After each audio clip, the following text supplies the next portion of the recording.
ಹಂಸ TV ವೀಕ್ಷಕರಿಗೆ ನಮಸ್ಕಾರ.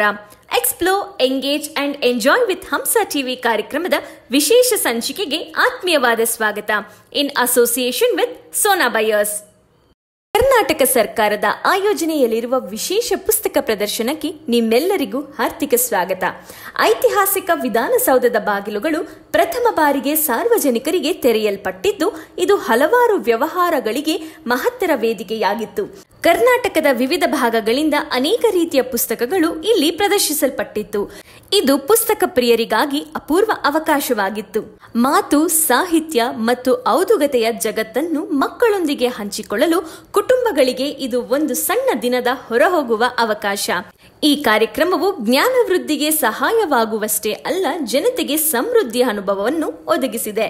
ವಿಧಾನಸೌಧವು ಕರ್ನಾಟಕದ ಶಾನ ಮತ್ತು ಐತಿಹಾಸಿಕ ಪರಂಪರೆಯ ಸಂಕೇತವಾಗಿದೆ. 1951ರಲ್ಲಿ ಡಾಕ್ಟರ್ ಕೆಂಗಲ್ ಹನುಮಂತಯ್ಯ ಅವರ ನೇತೃತ್ವದಲ್ಲಿ ಕಟ್ಟಡ ನಿರ್ಮಾಣ ಪ್ರಾರಂಭವಾಯಿತು ಮತ್ತು 1956ರಲ್ಲಿ ಪೂರ್ಣಗೊಂಡಿತು. ಇದನ್ನು ಭಾರತೀಯ ದ್ರಾವಿಡ ಶೈಲಿಯಲ್ಲಿ ನಿರ್ಮಿಸಲಾಗಿದ್ದು, ಅದ್ಭುತ ಶಿಲ್ಪಕಲಾ ವೈಭವವನ್ನು ಹೊಂದಿದೆ. ಕರ್ನಾಟಕ ವಿಧಾನಸಭೆ ಮತ್ತು ವಿಧಾನ ಪರಿಷತ್ನ ಅಧಿವೇಶನಗಳು ಇಲ್ಲಿ ನಡೆಯುತ್ತವೆ. ಸರ್ಕಾರದ ಮುಖ್ಯ ಆಡಳಿತ ಕಚೇರಿಗಳು ಕೂಡ ಇಲ್ಲಿ ಇವೆ. ಬನ್ನಿ, ಪಟ್ಟಣದ ಲೋಕದಲ್ಲಿ ಒಂದು ಸಾರ್ಥಕ ದಿನವನ್ನು ಕಳೆಯೋಣ. ನಮಸ್ಕಾರ ಬೆಂಗಳೂರು. ಇವತ್ತು ನಾವಿದ್ದೀವಿ ವಿಧಾನಸೌಧದಲ್ಲಿ. ಮೊಟ್ಟ ಮೊದಲ ಬಾರಿಗೆ ಪುಸ್ತಕದ ಮೇಳ ನಡೆಯುತ್ತಿದೆ ಇಲ್ಲಿ. ಸೊ ಇಲ್ಲಿ ನಮ್ಮ ಪಬ್ಲಿಕ್ ಆಗಿರಬಹುದು, ಬೆಂಗಳೂರು ನಗರಿ ಸಿಟಿಸನ್ಸ್ ಆಗಿರಬಹುದು, ಯಾರೇ public with their Aadhaar card ಇಲ್ಲಿ ಒಳಗೆ ಅಲೌ ಮಾಡ್ತಿದ್ದಾರೆ. ಸೊ ಇಲ್ಲಿ ಎಷ್ಟೋ ಜನಕ್ಕೆ ಇವರು ಅವಕಾಶ ತಲುಪಿಸ್ತಾ ಸಾಂಸ್ಕೃತಿಕ ಕಾರ್ಯಕ್ರಮಗಳೊಂದಿಗೆ ಎಲ್ಲರನ್ನೂ ಎಂಟರ್ಟೈನ್ ಮಾಡೋ ಒಂದು ಚಿಕ್ಕ ಪ್ರಯತ್ನ. ಜನರಿಗೆ ಹೇಗೆ ಅನ್ನಿಸ್ತಿದೆ, ಹೇಗಿದೆ ಅನ್ನೋದನ್ನ ಹೋಗಿ ತಿಳಿಯೋಣ. ಸರ್ ನಮಸ್ತೆ. ಸರ್ ಎಲ್ಲಿಂದ ಬರ್ತಿರೋದು ಸರ್ ತಾವು? ಬೆಂಗಳೂರಲ್ಲಿ. ಸರ್ ನಮ್ಮ ಸರ್ಕಾರ ವಿಧಾನಸೌಧದಲ್ಲಿ ಎಲ್ಲರಿಗೂ ಎಂಟ್ರಿ ಕೊಟ್ಟು ಸೊ ಸಾಹಿತ್ಯ ಕಾರ್ಯಕ್ರಮ ಜೊತೆಗೆ ಮಕ್ಕಳಿಗೆ ಪುಸ್ತಕ ಮೇಳವನ್ನು ಆರ್ಗನೈಸ್ ಮಾಡಿದ್ದಾರೆ. ಸೊ ಇದ್ರ ಬಗ್ಗೆ ನಿಮ್ಗೆ ಹೇಗೆ ಅನ್ನಿಸ್ತಿದೆ ಸರ್? ಇದು ನಮಗೆ ತುಂಬ ಚೆನ್ನಾಗಿ ಅನ್ನಿಸ್ತಿದೆ ಮೇಡಮ್. ಅದು ಮಕ್ಕಳ ಜೊತೆಗೆ ಫ್ಯಾಮಿಲಿ ಜೊತೆಗೆ ಬಂದಿರೋದ್ರಿಂದ. ಇನ್ನೊಂದು ಈ ಮೇಳ ಏನಂತ ಹೇಳಿದ್ರೆ, ನಾವು ಸುಮಾರು ಸಲ ಬಂದಿದ್ದೀವಿ ವಿಧಾನಸೌಧಕ್ಕೆ, ಫ್ಯಾಮಿಲಿ ಜೊತೆಗೆ ಒಳಗಡೆ ಬಂದಿಲ್ಲ. ಇದೇ ಫಸ್ಟ್ ಸಲ ಫ್ಯಾಮಿಲಿ ಮಕ್ಕಳ ಜೊತೆ ಬಂದಿರೋದು.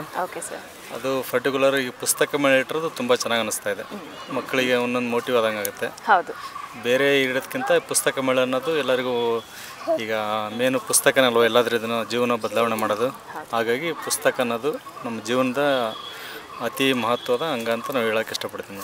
ತುಂಬ ಚೆನ್ನಾಗಾಗ್ತದೆ ನನಗೆ ಈಗ ಇಲ್ಲಿ ಪುಸ್ತಕ ಮೇಳ ಇಟ್ಟಿರೋದು. ಇದೇ ಥರ ಆರ್ಗನೈಸ್ ಮಾಡ್ಬೇಕಂತೇಳಿ ಪ್ರತಿ ವರ್ಷ ಮಾಡಿದ್ರೆ ಇನ್ನೂ ತುಂಬ ಖುಷಿ ಇರುತ್ತೆ ಎಲ್ಲರಿಗೂ, ಫ್ಯಾಮಿಲಿ ಎಲ್ಲ ಬರೋಕ್ಕೆ. Thank you sir, thank you ನಿಮ್ಮ ಅನಿಸಿಕೆ ಶೇರ್ ಮಾಡಿದ್ದಕ್ಕೆ. Thank you. ಹಾಯ್ ಪುಟ್ಟ, ನಿನ್ನ ಹೆಸರೇನು? ಅನ್ವಿತ್ ರಾಜ್. ಹೇಗೆ ಅನ್ನಿಸ್ತಿದೆ ಇವತ್ತಪ್ಪ ನಿನ್ನ ವಿಧಾನಸೌಧಕ್ಕೆ ಕರ್ಕೊಂಡ್ಬಂದಿದ್ದೀರಾ? ಹೌದು. ಹಾಂ, ಹೇಗೆ ಅನ್ನಿಸ್ತಿದೆ ವಿಧಾನಸೌಧ ನೋಡಿ, ದೊಡ್ಡ ದೊಡ್ಡ ಬಿಲ್ಡಿಂಗ್ ನೋಡಿ? ಚೆನ್ನಾಗಿ ಅನಿಸ್ತಿದೆ. ಬುಕ್ಸ್ ಕೊಡಿಸಿದ್ರಾ? ಹಾಂ, ಓಕೆ. ಯಾವ ಬುಕ್ಸ್ ಕೊಡಿಸಿದ್ರು? ಈ ಬುಕ್ಸ್ ಕೊಡಿಸಿದ್ರು. Very good. ಚೆನ್ನಾಗಿ ಓದಿ ಒಂದೊಳ್ಳೆ ಪೊಸಿಷನ್ಗೆ ಬರಬೇಕು ಅಂತ ಹಾರೈಸ್ತೀವಿ. Thank you. ಹಾಯ್. ನಿನ್ನ ಹೆಸರು? ಯಶ್ವಿತಾ. ಹೇಗೆ ಅನ್ನಿಸ್ತಿದೆ ವಿಧಾನಸೌಧ ನೋಡಿ? ಚೆನ್ನಾಗಿ ಅನಿಸ್ತಾ ಇದೆ. ಬುಕ್ಸ್ ಎಲ್ಲ ಶಾಪಿಂಗ್ ಆಯ್ತಾ? ಫೇವ್ರೆಟ್ ಬುಕ್ ಯಾವುದು ನಿಂದು? ಯಾವ ಸಬ್ಜೆಕ್ಟ್? ನೀತಿ ಕತೆ. ಓಕೆ. ಸೊ ಅದ್ರಲ್ಲಿ ನಿಂಗೆ ಯಾವುದಾದ್ರೂ ಚಿಕ್ಕ ಕತೆ ಗೊತ್ತಾ? ಹೇಳ್ತೀಯಾ? ಹೇಳು. ಒಂದಿನ ಒಂದು ತಮ್ಮ ಮತ್ತು ಅಣ್ಣ ಇದ್ರಂತೆ. ಆ ತಮ್ಮ ಬಡವ ಅಂತೆ, ಅಣ್ಣ ಶ್ರೀಮಂತ ಅಂತೆ. ತಮ್ಮ ಬಡವ ಆದರೂ ಅವನು ಜನಗಳಿಗೆಲ್ಲ ಅವನು ಆದಷ್ಟು ದುಡ್ಡು ಕೊಡ್ತಾ ಇದ್ದಂತೆ. ಆದರೆ ಅಣ್ಣ ಇದ್ದಾನಲ್ಲ, ಅವನ ಹತ್ರ ದುಡ್ಡಿದ್ರು ಬೇರೆಯವ್ರಿಗೆ, ಬಡವ್ರಿಗೆ ಅವ್ರಿಗೆಲ್ಲ ದುಡ್ಡೇ ಕೊಡ್ತಾ ಇದ್ದಂತೆ. ಅವ್ರು ಸಾಯಕ್ಕೆ ಎಷ್ಟಾಕಂಡು ಕೇಳಿದ್ರಂತೆ, ಆದರೂ ಅವ್ನು ಕೊಡಲಿಲ್ವಂತೆ. ಒಂದಿನ ತಮ್ಮ ಇದ್ನಲ್ಲ, ತಮ್ಮಗೆ ದೇವ್ರೆ ನನಗೆ ಯಾಕಪ್ಪ ಈ ಥರ ಕೊಟ್ಟೆ ಅಂದ ದೇವ್ರ ಹತ್ರ ಬೇಳ್ಕೊಂಡಂತೆ. ತಮ್ಮ ಏನು ಮಾಡ್ದ, ಒಂದಿನ ಮೀನು ಹಿಡಿಯೋಕ್ಕೆ ಕೆರೆ ಹತ್ರ ಹೋದ. ಅಲ್ಲಿ ಕೆರೆ ಹತ್ರ ಗಂಗೆ ಬಂದ್ಲು ಸಡನ್ನಾಗಿ. ಆಮೇಲಿಂದ ಅವನ ತಮ್ಮನ್ನ ಕೇಳಿದ್ರು, ನಿನಗೆ ಏನು ಬೇಕಾಗಿದೆ ಸಹಾಯ ಅಂತ ಕೇಳಿತು. ಆಮೇಲಿಂದ ಅದು ತಮ್ಮ ಹೇಳ್ದ, ನನಗೆ ಏನೂ ದುಡ್ಡಿಲ್ಲ, ನಾನು ಭಾಳ ಬಡವ ಅಂತ ಅಂದ. ಅದು ಗಂಗೆ, ನಿನಗೆ ಬಡವ ಅಂದರೆ ಇದು ಚಂಬು ತಗೋ, ಇದರಲ್ಲಿ ಈ ಚಂಬಲ್ಲಿ ನೀನೇನೇ ಕೈ ಇಟ್ಟು ಕೇಳ್ಕೊಂಡ್ರು ಅದು ಬರುತ್ತೆ ಅಂತ ಕೇಳ್ದ. ಆವಾಗ ಅವನು ಮನೆಗೆ ಹೋಗ್ಬಿಟ್ಟು ಅವನಿಗೆ ನನಗೆ 1 ಲಕ್ಷ ದುಡ್ಡು ಬೇಕು ಅಂದಾಗ ಅದು ಬಂತು. ಆಮೇಲಿಂದ ಅವನಿಗೆ ಅವ್ನು ಬೇಕಾದಷ್ಟು ಅವನಿಗೆ ದುಡ್ಡು ಅದು ಇದು ತೊಗೊಂಬಿಟ್ಟು ಅವನು ಈ ಚಂಬು ಎಲ್ಲಿತ್ತೋ ಅಲ್ಲಿಗೆ ವಾಪಸ್ ಹೋಗಲಿ ಅಂದಾಗ ಆ ಚಂಬು ಹೋಗ್ಬಿಡ್ತು. ಆಮೇಲಿಂದ ಅವನೆಲ್ಲರಿಗೂ ಸಹಾಯ ಮಾಡ್ತಿದ್ದ, ಎಲ್ಲ ಮಾಡ್ತಿದ್ದ. ಅದನ್ನು ಅಣ್ಣ ನೋಡಿಬಿಟ್ಟು ಅವನು ಕೆರೆ ಹತ್ರ ಹೋದ. ಅದನ್ನೆಲ್ಲ ನೋಡಿಬಿಟ್ಟು ಇದು ಯಾವ ಥರ ಆಯಿತು ಅಂತ ಅವನ್ನೆಲ್ಲ ಕಿಟಕಿಯಲ್ಲಿ ನೋಡ್ತಾ ಇದ್ದ. ನೋಡಿಬಿಟ್ಟು ಅವ್ನು ಕೆರೆ ಹತ್ರ ಹಂಗೆ ಹೋಗ್ಬಿಟ್ಟು ಕೆರೆ ಹತ್ರ ಹೋಗಿ ನೋಡ್ದ. ಅವನ್ನೆಲ್ಲ ನೋಡಿ ಮೇಲೆ ಅಣ್ಣನೂ ಹೋಗ್ಬಿಟ್ಟು ಅವನ ಹತ್ರ ಆ ಥರ ಗಂಗೆ ನನಗೂ ಅವನ ಥರ ಜಾಸ್ತಿ ಎಲ್ಲ ಚಂಬು ಬೇಕು, ಆ ಥರ ದುಡ್ಡೆಲ್ಲ ಬೇಕು ಅಂದಾಗ ಗಂಗೆ ಅವನಿಗೆ ಚಂಬು ಕೊಡ್ತು. ಅದರಲ್ಲಿ ಅಣ್ಣ ಬೇಡ್ಕೊಂಡ ನನಗೆ 1 ಲಕ್ಷ ದುಡ್ಡು ಬೇಕು ಅಂತ. ಅವನ ಹತ್ರ ದುಡ್ಡು ಬರೋ ಬದಲಿ ದುಡ್ಡು ಹೋಯ್ತು. ಅವನ ಹತ್ರ ಅವ್ನು ಕೇಳಿದ್ದೆಲ್ಲ ಹೋಗ್ಬಿಡ್ತು. ಆಮೇಲಿಂದ ಅದು ಸಡನ್ನಾಗೆ ಮಾಯ ಆಗೋಯ್ತು ಆ ಚಂಬು. ಮಾಯ ಆದಾಗ ಅವನು ಅಳ್ತಾ ಇದ್ದ. ಆಮೇಲಿಂದ ತಮ್ಮನ ಹತ್ರ ಹೋಗಿ ದುಡ್ಡು ಕೇಳ್ದ. ಅಣ್ಣ ಹೋಗಿ ತಮ್ಮನ ಹತ್ರ ದುಡ್ಡು ಕೇಳ್ದ. ಆದರೆ ಅಣ್ಣ ನೀನು ಬೇರೆಯವ್ರಿಗೆ ಸಹಾಯ ಮಾಡಿಲ್ಲ ಅಂತ ತಮ್ಮ ಅಂದ. ಆಮೇಲಿಂದ ನಾನು ಇನ್ನೊಂದ್ಸಲ ಯಾರಿಗೂ ಏನೂ ಮಾಡಲ್ಲ ಅಂದಾಗ ಗಂಗೆ ಹತ್ರ ಕ್ಷಮೆ ಕೇಳಿ ಅಣ್ಣ ಮತ್ತು ತಮ್ಮ ಕ್ಷಮೆ ಕೇಳಿ ವಾಪಸ್ಸು ಅಲ್ಲಿ ಅಣ್ಣಗೆ 2 ಒಂದೇ ಇರಬೇಕು ಅಂದ್ಬಿಟ್ಟು ಒಂದು ಮನೆ ಕಟ್ಟಿಸಿ ದುಡ್ಡು ಕೊಟ್ಟರು. ಆಮೇಲಿಂದ ಇಬ್ಬರು ಫ್ಯಾಮಿಲಿ ಚೆನ್ನಾಗಿದೆ. ಸೊ ನೀತಿ ಏನು? ನಾವು ಯಾವತ್ತೂ ಬೇರೆಯವರಿಗೆ ಮೋಸ ಮಾಡಬಾರ್ದು. Very good. ಸಹಾಯ ಮಾಡಿ ಯಾವಾಗಲೂ ಒಳ್ಳೇದು ಮಾಡಬೇಕು. ನೋಡಿ ಪುಸ್ತಕ ಕೊಡಿಸಿ ಅದರಿಂದ ಓದಿಸೋದ್ರಿಂದ ಚಿಕ್ಕ ಮಕ್ಳು ಈ ವಯಸ್ಸಿಂದಾನೇ ಕಲಿತಾರೆ ಅನ್ನೋದು ನೀನೊಂದು ಒಳ್ಳೆ ಉದಾಹರಣೆ. ಥ್ಯಾಂಕ್ ಯು ಸೋ ಮಚ್ ಪುಟ್ಟ. ಎಲ್ಲರ ಮಕ್ಕಳು ಮೊಬೈಲು ನೋಡಬಾರ್ದು. ಮೊಬೈಲ್ ನೋಡೋ ಬದಲಿ ನಾವು ನೀತಿ ಕತೆ ಓದಿದ್ರೆ ನಮಗೆ ಒಂದು ಇದನ್ನಾದರೂ ಬರುತ್ತೆ. Correct. Thank you so much. Hi, how are you? Hi, we are good. How are you guys? Good. How are you? I'm doing fine. Your names? I am Madhumita and she's... Okay, so 2 friends chilling? Yes. 2 friends chilling on a Saturday morning, and yes, so our lives have happened and everything, so we are discussing life together. Okay. So we are growing old together, basically discussing our Adultinghood? lives. Yes. More than adulting. We are in our 30s, so yeah. We are discussing everything under the sun, from families, careers and everything. Okay. Yeah. So I think Vidhan Saudha has given a memory for you, I feel so. Yes. And actually we are looking forward that this place should open very frequently for us. You know, it's been a very peaceful kind of a place. Yeah. That we just sang few moments back. So we're very happy. Oh, very nice. Do you sing? We sing. Yeah. Not really professionally, but we both sing. Can you just give a small song then? Oh, sure. Yes. We were just discussing about one Rabindra Sangeet that we were thinking of. So yeah, we can. Yes. Start. You can go ahead. আমি তোমার বিরহে রহিব বিলীন, তোমাতে করিব বাস। দীর্ঘ দিবস দীর্ঘ রজনী দীর্ঘ বরষ মাস, যদি আরো কারে ভালোবাসো, যদি আরো ফিরে নাহি আসো, তবে তুমি যাহা চাও তাই যেন পাও, আমি তো দুঃখ পাই গো, আমার পরানো যাহা চাই, তুমি তাই গো, আমার পরানো যাহা চাই। Very nice. So yeah, we are Bengalis and this is Rabindra Sangeet by Rabindranath Tagore. Okay. So yeah, this has been the perfect place, perfect weather to sing a beautiful Rabindra Sangeet. Very good. Thank you so much. Thank you. We have a small fun question I would like to ask.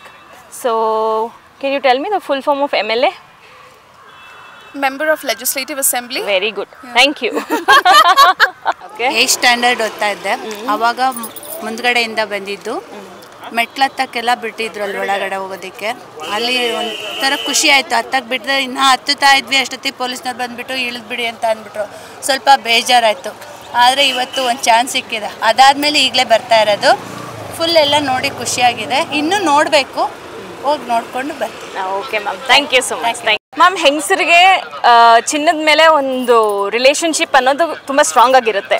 So ನಿಮ್ಮ ಪ್ರಕಾರ ನಿಮ್ಮ favourite jewellery item ಏನಾದ್ರು? Necklace, chain, ring ಏನಾದರೂ ಆಗಿರ್ಬೋದು. ನನಗೆ ring ಇಷ್ಟ. Okay, ನಿಮಗೆ sentimental ಆಗಿ ಯಾವುದಾದ್ರೂ ಒಂದು ಆರ್ನಮೆಂಟ್ ಅನ್ನೋದು ಇದೆಯಾ ಮ್ಯಾಮ್? ನನಗೆ ಬಳೆ. ನಂಗೆ ನಮ್ಮಮ್ಮ ಕೊಟ್ಟಿದ್ದು, ಅವರು ಕಷ್ಟಪಟ್ಟು ಸೊ ಅದು ಕೂಡಿಟ್ಟು ಹಣ್ಣಲ್ಲಿ ನಂಗೆ ಇದು ಮಾಡಿಸ್ಕೊಂಡು ಸಿಕ್ಕಾಬಳೆ ಇಷ್ಟ ಆಗುತ್ತೆ. Thank you ma'am, thank you. ನಮಸ್ತೆ ಮ್ಯಾಮ್, ಎಲ್ಲಿಂದ ಬಂದಿರೋ ತಾವು? ವಿದ್ಯಾವಿಹಾರ್ ಸ್ಕೂಲಿಂದ, ಅಬ್ಬಿಗೆರೆಯಿಂದ ಬಂದಿರೋದು, ಬೆಂಗಳೂರು. ಹಾ ಮ್ಯಾಮ್, ಸೊ ಹೇಗೆ ಅನ್ನಿಸ್ತಿದೆ? ಮಕ್ಕಳನ್ನೆಲ್ಲ ಪುಸ್ತಕ ಮೇಳಕ್ಕೆ ಕರ್ಕೊಂಡ್ ಬಂದಿದ್ದೀರಾ? ಮಕ್ಕಳೆಲ್ಲ ಖುಷಿ ಪಟ್ಟಿದ್ದಾರೆ ಮ್ಯಾಮ್. ಮಕ್ಕಳೆಲ್ಲ ಬುಕ್ ತಗೊಂಡಿದ್ದಾರೆ. ಓಕೆ, ಆದ್ರೆ ಒಳಗಡೆ ಬಿಟ್ಟಿಲ್ಲ ಅಂತ ಬೇಜಾರಾಗಿದ್ದಾರೆ ಅಷ್ಟೇ. ಇನ್ನೆಲ್ಲ ನೋಡಿದ್ರೆ ತುಂಬಾ ಬಿಸಿಲಿದೆ, ತುಂಬಾ ಸೆಕೆ. ಓಕೆ, ಮಕ್ಕಳು ಏನೇನ್ ಬುಕ್ ಶಾಪ್ ಮಾಡಿದ್ದಾರೆ ಮ್ಯಾಮ್? ಇಲ್ಲಿ ಏನೇನ್ ತರ ಬುಕ್ಸ್ ಇದೆ? ಗ್ರಾಮರ್, ಭಗವದ್ಗೀತೆ, ರಾಮಾಯಣ, ಮಹಾಭಾರತ ಎಲ್ಲ ತಗೊಂಡಿದ್ದಾರೆ. Okay okay okay. Hi. Hello. So what did you shop? ಇಲ್ಲಿ ಏನ್ ಶಾಪ್ ಮಾಡಿದ್ರಿ? I took English grammar books. English grammar books.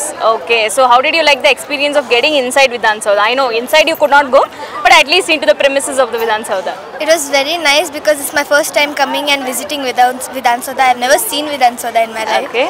It was very nice.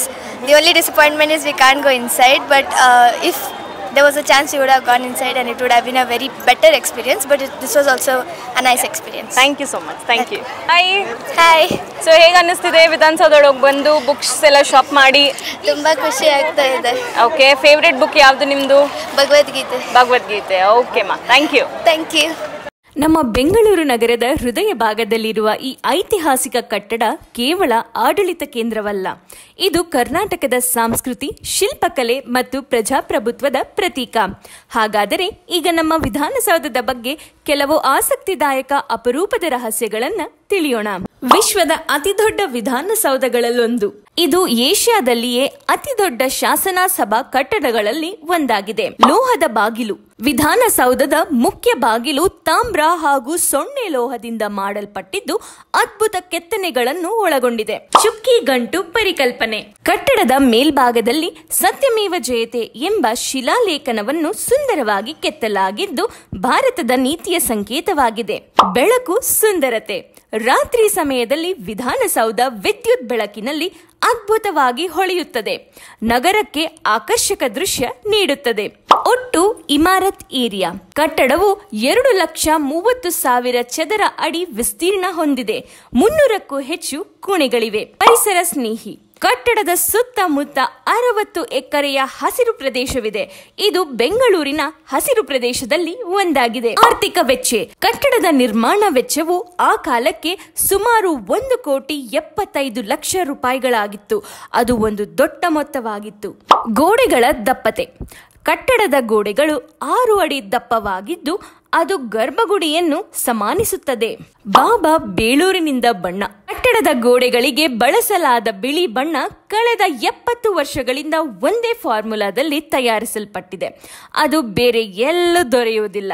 Ice cream ಖಜಾನೆ. ಕಟ್ಟಡದ ನಿರ್ಮಾಣದ ಸಮಯದಲ್ಲಿ ಕಾರ್ಮಿಕರಿಗೆ ಹಗ್ಗಳಿಕೆ ನೀಡಲು ತಿಂಗಳಿಗೆ 10,000 ಲೀಟರ್ ಐಸ್ ಕ್ರೀಮ್ ನೀಡಲಾಗುತ್ತಿತ್ತು.